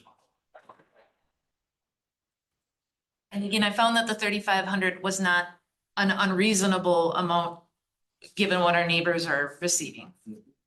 We can always go down. Once we put a number out there, we can't go up. So is it 8 or 10 a month? Is it $3,000 for attorney fees? And then we see what that comes back, just what you talked about. So we're looking for somebody to say that. Go ahead. Yeah. 100% attorney fees. Or that. Yeah, go ahead. I don't think we can. But if we compare say this that, with our then Matt neighbors. can do whatever he wants. Yeah. What? We can't compare this with our neighbors, because our neighbors don't have that much equipment at the top of their tower. Okay. So we can't compare that, So whatever they paying. let's is not- just do this, Husheng. So with what's being requested and compared to what our neighbors have, would we say that they're requesting double of what our neighbors have? Or So less? Or Rothschild less? has 12 antennas and this would be 8 antennas. Okay, but what about space? I thought there were some units on the ground that were bigger. So Rothschild has 750 square feet on the ground. And they're gonna have a slight expansion to that, so. We are. They are Oh, to they that are. 750. Okay. So if we, and Rothschild's getting how much? They're about 3,500? Getting 3,500 and after the expansion, it's about another 1,000 that they're in negotiation that they would maybe add, so they'd be about 4,500. So 45. So with what the area is that they're looking for, 6 would not be, that'd be about right, maybe for the additional stuff. But maybe we ask for 8. Go ahead. I think you put a number out there. Yeah. Go ahead. That is, so to me, for it to really be worthwhile to the village, let's say $100,000. A year? Yeah, Okay. we're gonna find out if they're serious or not, and what the potential income stream is, this could be in future years, because they're not gonna say no. If they know in 2 or 3 or 4 years, as the technology evolves, that this is going to be an opportunity for them to be able to change, right? I mean, you talk about them being up there. The reason they're up there is because they're changing stuff, right? The technology continues to change. So at $100,000 a year, that's $8,333 a month. And then whatever the attorney fees, I think if we say forever, and then Matt might retire, we don't know. So, so that's a starting point that Joe had mentioned. Louis had said 10,000 a month apart. Well, I just want to make sure that we have a clause in there that says if they put additional customers or whatever they're called from another, like we had that problem where all of a sudden, whatever company it is, now they're contracting with other companies and putting their equipment on there and not paying us anymore for that. I don't know how we would know that. Yeah, well, I mean, that that's is, almost yeah, impossible. right, That's what happened on the other one. right. That's what happened to begin with, so. We have no clue what they're doing. They just did a huge upgrade. There was a semi of stuff that they put in there. Yep, they talked to us, we let them do it. They might have added 5 more vendors. We have no idea. No idea. There I are don't other, know how this phone works. No clue. there are other agreements that have in it, there's an additional $200 added per month if they sublease space within their antennas. With them telling us that. But They have to tell us. Yeah. Yes, but in that case, before, we didn't know it, but then when we found out, we were out of luck because our contract didn't say they couldn't. The But it was a scariest, good deal at the time. we thought we were getting rich. Right. The scariest thing about that whole event was the countersuit of $1 million. That would have been catastrophic if that would have went through, but that was their warning shot saying, hey, mess with us, here we go. You're right. So, and. do we But if belong we in got this it in the space? contract, at least we aren't. Be said to anybody else. That's Right, the only right. lease that you So know. let's take a stab at this. Who's gonna throw some money out there? Let's go. Chop. $9,000 a month? The only other piece that I heard in doing some research, which I thought was good if we wanted to include it in a motion, is they can't move any existing antennas to this tower if we would do a lease. So we wouldn't be hurting anybody else that may have a lease agreement that they would adjust antennas. These have to be new antennas. Well, I think Administrator Gabbard is a pretty good negotiator. Okay. And I would be okay with giving her a parameter, $100,000 a year and attorney fees as a starting point. So we have a motion by Jordan on $100,000 a year and attorney fees paid for as a starting point. Do we have a second? Second by Luis. Any more discussion? Hearing none. All those in favor say aye. Aye. Opposed? Aye. So we have, where are you? I was, Aye. Okay, so 5 and 1, okay? So it passed. Go get him, Tiger. Okay. All right, rock and roll. Let's see, number 41, discussion and or action on a spring referendum for exceeding the state of Wisconsin levy limits. So first, we talked last time, I think, about fire and fire only. And now I've heard some discussion on safety, total public safety. So. We had a meeting with the Safer Board of Directors earlier this month. And the reason that's why that meeting was important is we just want to make sure that we're on the same page with Safer and our partner in the district being Rib Mountain on what we're asking for within a referendum question. We talked about fire fee because if we got the grant, we were adding 9 staff. Now we are adding 3 this year and we had the thought that we would add 3 next year and 3 the year after that. But we are 68% of that partnership and Red Mountain is the other portion of that. So we also don't want to be in a position where maybe we would go to referendum and there isn't that same agreement that we want to add the 3 staff next year, right? Then we've gone through the process of referendum and asking the question, but we aren't going to be utilizing those funds. So we had that conversation at Safer and Rib Mountain would like to have a meeting of their whole board. They expressed some difficulty in their whole board being available at one time to have that conversation, but they're working that through because we would like the Safer board to take the motion and put forth that proposal of 3 for the next 2 years. And then both communities would, before we could formalize what that question looks like, which did lead to the conversation. If it is more general public safety, we have public safety expenses, right? They exist both for police and for fire. But we want to make sure that we are on the same page with Rib Mountain on the adding of staff. And possibly we could have a joint, the 2 village boards together. But I think right now we're waiting on Rib Mountain to get their full board together. And I will say that we will move forward with this board if it's not full. Rib Mountain wants to move forward with a full board. And if we have a date set and somebody's not here, like tonight, we adopted our budget without a trustee, we're gonna move forward. That's just the way it is. We can't go months or, I don't know how long this might be for Rib Mountain, but they're pretty adamant that they want a full board for this discussion. Where I don't believe we feel the same way. If they don't achieve, we would have to have the question formulated for the referendum for the January meeting. And if they aren't able to achieve a full board or a consensus or a vote at that meeting, I think we just need to have the conversation. Where does that leave this board with the desire for the referendum? We're moving forward with the referendum. Yeah. Period. That's gonna happen, period.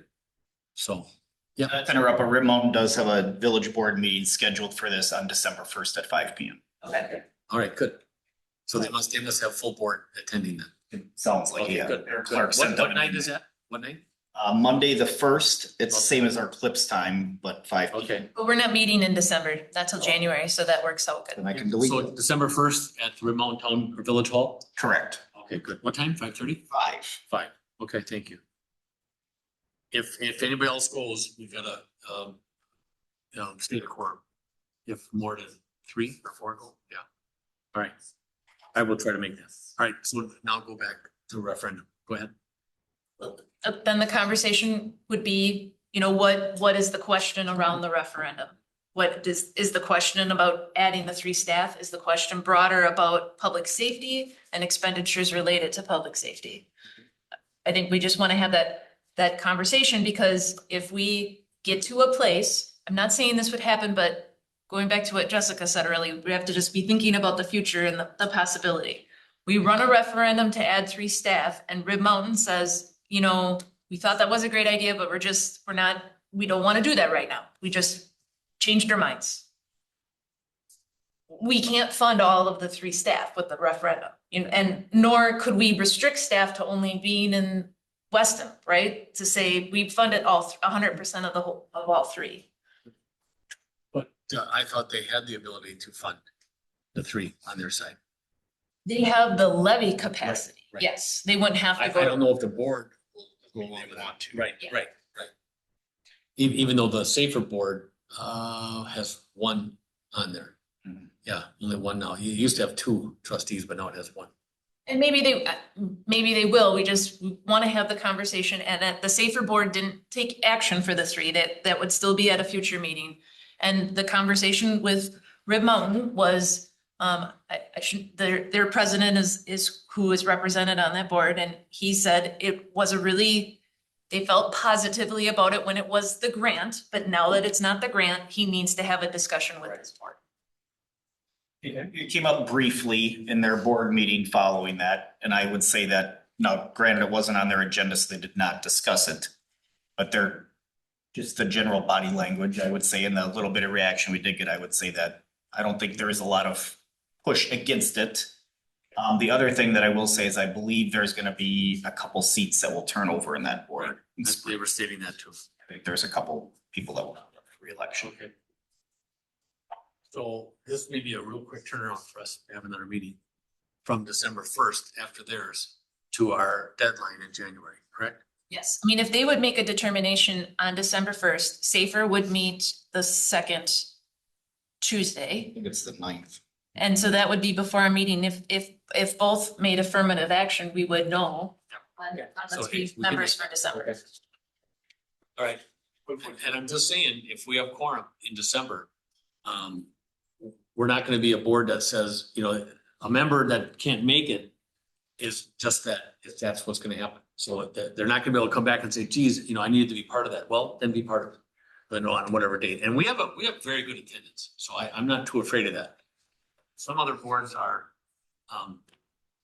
more worried about what the one person not able to make the meeting says, and that's not their claim. You ran for this, and if you can't make the meeting, you can't make the meeting. That's just the way it is. If we have a quorum, we're gonna go ahead. All right, so I think that's, any more questions on this? I do. I'll go ahead. You had mentioned that there was a desire to have a joint meeting with the 2 village boards. I guess with that timeline, when would we make that occur? It's gonna be kind of hinging on them, right? Excuse me, if they want to talk with us, yeah. Yeah, I mean, we'll. I think we're in unison where we're going, I believe. But it all depends upon where that comes out on the 1st, so. So it's possible we could do a joint meeting on our regular board meeting night in December, because that I don't believe would conflict with their regular board meeting night, but. Wait, they have 2 now. First and third Tuesdays. First and third. So actually we could do a joint on the 3rd. Yeah. We would have to just change our time. If they insist on 5:30, we could do 5:30. But they're Tuesdays and we're Mondays. Oh, So we could possibly do joint on that Monday. okay, good. But again, I'm glad to hear that the December first was scheduled and we'll see. I just don't, I don't wanna sound like negative Nelly when I say this. I just want us to be prepared for those conversations now. Right. Cause I think it's important that if we're going to ask the public, we wanna be lockstep with Safer and with our partner in the district. So December 1st is a Monday. So that's not a regular board meeting. No, it's a special meeting. Huh? And then they're gonna have a regular board meeting on the next night. They should have one, yes. Okay. Yep. Interesting. Okay. Good. All right, thank you. Anything else?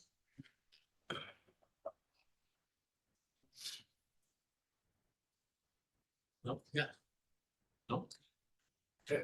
Well, I guess I don't know where we're going with this, but Oh, okay. the only other question I had, you brought up public safety. You know, we discussed before about the police department being a part of any referendum, but the big thing for me is there's a tangible thing that we can speak to as a reason for costs that we need to cover for the fire department. What tangible cost do we have with police department specifically that we're going to tell our taxpayers, this is why we need a referendum? It's my only concern, and I just don't want to muddy things. I think we have a very clear argument for the fire department that we can speak to very clearly. I don't want to just muddy it with calling it public safety, and then people are like, well, what's the police department need? And then create that other. That's just my thoughts. No, that's a good thought. Yeah. I mean, I know we discussed that. It does muddy it because I think it puts a little bit out there of, okay, where's this going? And we can't define it as it is right now. So, to some, to some residents, it might be, okay, wait a minute. It's just maybe a grab or something. So I don't know what's happening. Yeah. And what have we been talking about for the last year? We've been talking about fire. A fire fee, extra office, fire department personnel. And now all of a sudden we go in a different directions. I think that's a good thought. Do you want to just help to frame the public safety item a little more? My whole reason for putting it in general public safety is because if Red Mountain couldn't decide it, and then we moved forward with a referendum saying staffing, and then Red Mountain said no staffing, come October, I didn't want that to happen. So, I mean, another option is if Red Mountain says no, we just forget the referendum and move forward. And then if they decide yes in October, we make it happen again. There's always one-time funding. Like what we're gonna do this year, we're gonna use fund balance to finance those people until we could run a referendum. So that's just another option. We We can always could do a change it referendum, down the road. we could do a referendum twice, right? Spring and fall. I know we'd rather do spring, so we could do fall. You would have the availability of, yes, spring or fall, or you could. Or both. Or both. Yeah. Maybe we just want to stop the talks for now and just move forward, and if it happens, we can be reactive. It's just a thought to be proactive to get the discussion rolling, but if we can't get our partners to commit to it, we just need to move forward without the referendum. I think at this point, we wait to see the special meeting on December 1st. But it may be a quick turnaround after that. I think it's a good point though on the fire. I do. That'll be, I mean, I'll do whatever I can to make any special meeting. So like if they say, hey, we can make this work, like if we put out a poll about getting our trustees together. I think we do really well. I think we did really well on all the budget meetings and I thought we had very good participation. So. Okay. And you said 5 PM on December. 5:30. 5. Oh, 5. Okay. Oh, yeah, I have 5. Okay, 5 o'clock on Monday in Red Mountain at the Village Hall. We just want to ask right now, how many trustees are thinking that they could attend that or would attend that? Just because if we wanted to do a quorum notice, we would know.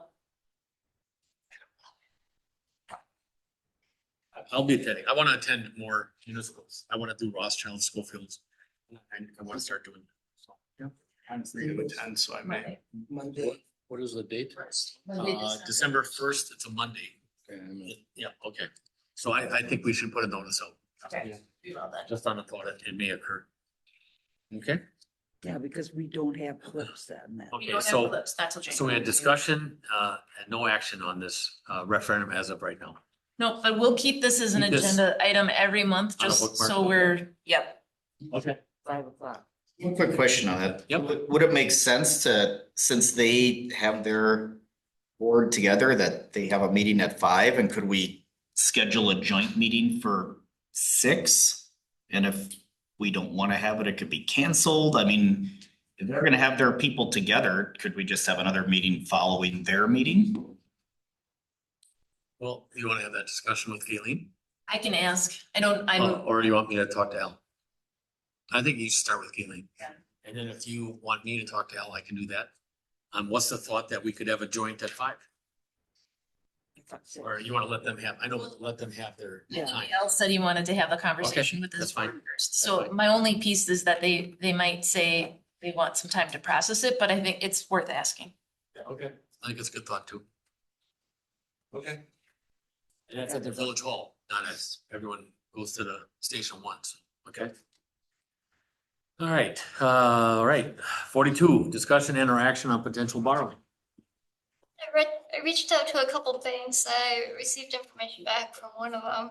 They got an interest rate of 4.75%, and they'll basically borrow and then pay it off within a year. I was talking with Greg Johnson over the phone this week, and what we can do, as long as we have the term of the note over a year 1 day.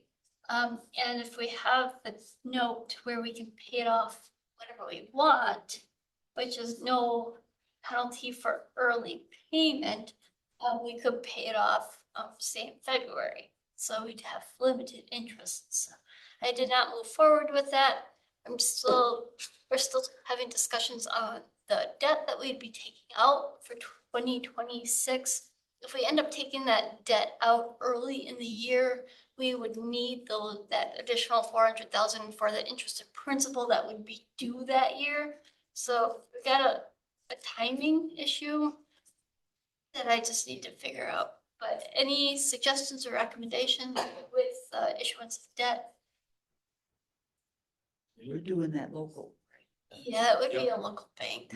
We're gonna check a couple other. Yeah, I gotta call us into other banks so we can Good. get a better, see if there's a better rate out there. Discussion? You? Shane, or? No, okay. There you got your answer. But yeah, I'm good. Okay. So no action needed there, just discussion, okay? All right, new business, 43, discussion and interaction on community development block grant, public facilities income survey assistance. Move to approve. Move to approve by Zagami, A second? second by Jordan. Any more on the discussion? Hearing none, all those in favor say aye. Aye. Opposed? So carried. 44, discussion and or action on a well 3 iron, manganese and PFAS treatment project construction services proposal. What's your pleasure? To approve the engineering service agreement with the AECom for construction related surface for the well number 3 PFAS pre-treatment project for price not to exceed $393,502. Motion by Zagami, Second. second by Jordan. Any more other discussion? Hearing none, all those in favor say aye. Aye. Opposed? So carried. 45, discussion and or action on Alderson and Jelnick Real Estate Services. I move to approve the right-of-way services contract with MSA for the Alderson Street, Jelinek Avenue intersection in the amount of $28,425. Motion by Lopes Paro, Second. second by Zagami. Any more on the discussion? Hearing none, all those in favor say aye. Aye. Opposed? So carried. 46, discussion and or action on easement for WPS on village-owned property at 5550 Municipal Street. I'll move to approve the WPS gas easement at 5500. 5550. 5550 Municipal Street. Motion by Zagami, second by Jordan. Any more in the discussion? Hearing none, all those in favor say aye. Aye. Opposed? So carried. 48, discussion and or action on HSA. I know, 47. I just wanted to see your hand go up. 47, discussion and or action on the purchase of a trench box. Sorry, a little humor, not much. I'll move to approve the purchase of 8x8 trench box with a spreader from United Rental for $10,600. Motion by Zagami, second by Jordan. Any more on the discussion? Hearing none, all those in favor say aye. Aye. Opposed? So carried. 48, discussion and or action on HSA contributions.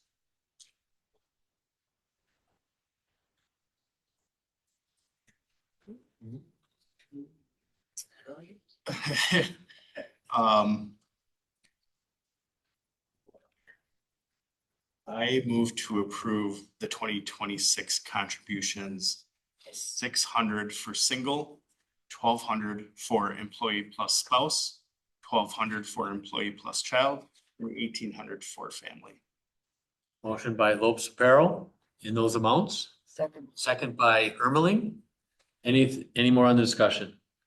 Well, part of the discussion was that between the two policies, the deductibles are very close, first of all.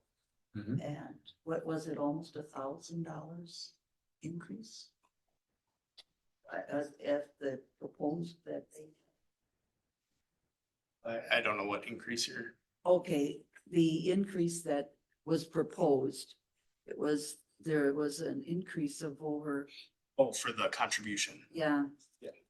Yeah, so the discussion we had at finance and HR before this meeting was, since the HSA became an option here for the village has traditionally taken the difference in amount from the traditional on the HSA and given that to the village staff as a contribution to their HSA. And that's been I hope I'm speaking right. That's been kind of the standard over the years.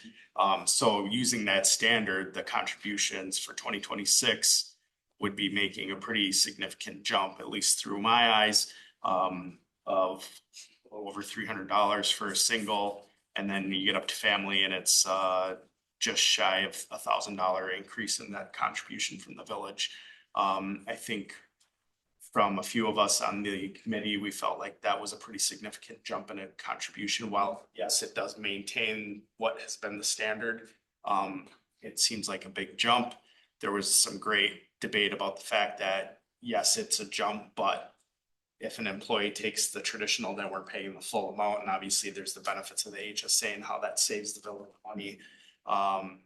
So I threw out a number that I made in my motion, which is an increase from last year in each category. Not as much as the standard is, but I think it's a jump. So that's why I made that proposal. Okay. Perfect. Well, yeah, it just, I guess what kind of, at first I wasn't totally in agreement with it, but then we were talking about the high deductible versus the standard, and there wasn't that much of a difference in the deductibles. And, and that's what we were trying to, I think, offset a little bit, but there isn't that much difference. And so. Yeah. And I, full transparency, I want to put there's no science behind my numbers. My numbers are made off of an increase of a certain amount. Jamie, I don't know if you want to speak anything to that, but that's essentially just how I came to that number. So. That was the discussion at the meeting. Okay. I wanted to make sure I was Okay. No, you're good. I'm good. So motion, second. Any more discussion? Hearing none. All those in favor say aye. Aye. Opposed? So carried. 49, we've finished early. Any attorney referrals? I believe so. Okay. Administrator referrals? Anybody? Remarks from trustees. Luis? No. Joe? Did we get the community block grant development thing? Yes. Yeah, we did that. Okay. No, I'm good. You were in favor. Yeah. Mark? Oh, Shane? Yes, couple items. Yes, quick.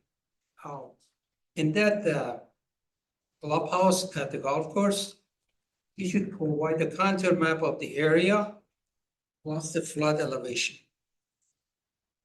And he's available, surveyor can get it for him. Because there is a flood zone in that area, zone 1. I think they can take it from there and have to. Okay. And then, even if T-Mobile give us $100,000, we're not gonna pay it from their pocket. This is just remarks. Okay. We're gonna pass it to the user. Mhm. Some people around here are gonna pay. Okay. Thank you. Yeah, go. Barb? Just that, I attended the bike path meeting. Oh, Thursday night? Yeah. And it was interesting. I listened to some of the comments. There wasn't a real lot there when I was there, but I had people come up to me after the meeting that questioned, you know, if, and I was glad I was there because I was able to at least answer some of the questions. But yeah, it was a good meeting. Okay. So remarks only from myself. I think it would do us if we looked at the possible savings on Schofield Avenue for the less grass cutting, the less irrigation, that we're not watering the grass that we were cutting. And we should look at that. What kind of savings are we getting there? We must be getting some savings. It's gonna be a lot cheaper. I mean, we gotta look at some of that stuff if we're gonna look, you know what, we did it for a reason. We did it to save some money. We put concrete in there, which ain't gonna cost us anything. But then we gotta look at Fuller Street because now Fuller's got sidewalks, which is done by the residents, but it also has an east side path, I think, to Robin, right? To Rogan, yeah. Rogan, I mean, all the way back, and that's gonna be done by us. So is that a wash? I don't know. So, you know, because I've got some questions on that. Do I have to do that path or not? And I believe we do the pass. We do pass. So now do we do this? Do we do the sidewalks on Camp Phillips? Yes. So those sidewalks we do, but we don't do any others, right? Schofield Ave and Business 51. Okay, wait a minute. Schofield Avenue, yep. Okay, I knew that too. This is 51, yep. And then, but all the paths we do. So Camp Phillips, we also do Like Ross. yeah, but Weston, Jelnik. Weston, yep, Jelnik. Okay, that one too. Okay, all right. Do you just want to mention why we do the sidewalks on those? Because I think that's a. Yeah, we do the sidewalks on those, just, one, they're generally very narrow boulevards and then the 2 lanes of traffic. And they're also heavily, I guess, more on our salt route, so that snow that gets put on there isn't, I guess, the snow that you get on the It ices residential. up so much. I can't imagine shoveling on Camp Phillips. That'd be really tough. So wait a minute here. I had one more thing. Shoot. I can't believe I missed it. All right, so snow shoveling, pass. Forever. Okay. Yeah, and something like Fuller, I mean, we do, you know, as we look at our maps of where our equipment goes, I mean, if we're on Schofield Ave and then, because we plow that path in between Jay and Ryan, that same piece of equipment would then take care of Ross Avenue from Fuller east out to the town. So that piece of equipment is already moving through that corridor. Yeah, let me have my spot now. Okay, so driving down Schofield Avenue many times over the last couple days, week. And I had the same feeling on the inside lane as I do going into Tommy's Car Wash. Because I have all I can do to get in the center to make sure my car's lined up. I don't want to hit nothing on the side. I bring my mirrors in. So I mean, this just remarks, but the inside lanes are easily a foot and a half tighter. They're than the 4 feet outside less. lane. And because. Because, Guys, well, we're not gonna that, bike path that, are we? no, we won't stripe it, but we, as part of our grant from the DOT, you know, to get our 2.6 million back, we had to show that we had bike accommodation. So Okay. we don't have to stripe it, we don't have to paint it, but we have to. Bikes can't go on the sidewalk. Correct. Probably not. Okay. All right. I mean, because that might get tight with the bike and Schofield Avenue traffic. Yeah, so the outside lane is wider. I didn't mean to have a discussion here. I try to make this remarks only, but And the turn That was lanes my- are all the same. Correct. Yeah, that's what they are any place else within the Yeah. village, yeah. I brought this pen today. I got about 10 of these. I'm sorry. Question. She thought I stole her pen, but I don't. What's that? So another remark, okay. A remark? The biker, no, the biker ride on the sidewalk, can they ticket him? Well, every municipality has the legal ability to allow bicycles on their sidewalks. State law prohibit, from my interpretation of the law, state law says you cannot ride bicycles on any sidewalks. But municipalities can, by ordinance, permit bicycles to use sidewalks in certain areas, or wherever they want. But that's my interpretation of the law. Just look this up. Do you remember, Jen, if it said they could? You're just I don't right. think they can, except for. If it said in our We ordinance. talked about They that. have one lane, and that's on Ross Rest. Well, two, it's on both sides, yeah. Right. But that's the only dedicated bike route. Chief, I thought you were gonna bring back, those straight board with the wheels and then the straight up handle.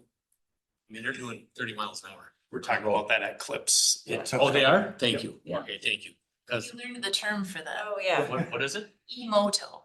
Wow, They're not e-bikes. They're not They e-bikes. just give E-moto. e-bikes a bad name. they are hauling. They're, and they come out of nowhere. All right, I'm done. All right, future items, next meeting date, Monday, December 15th. 2025, 6 p.m. December 1st. And possibly December 1st, yeah. Okay, looking for a motion to adjourn. Motion by Ermeling, second by Zagami. All those in favor say aye. Aye. Opposed, so carried. We are adjourned at 8:06 p.m. And next month we'll have Spend the registration now. committee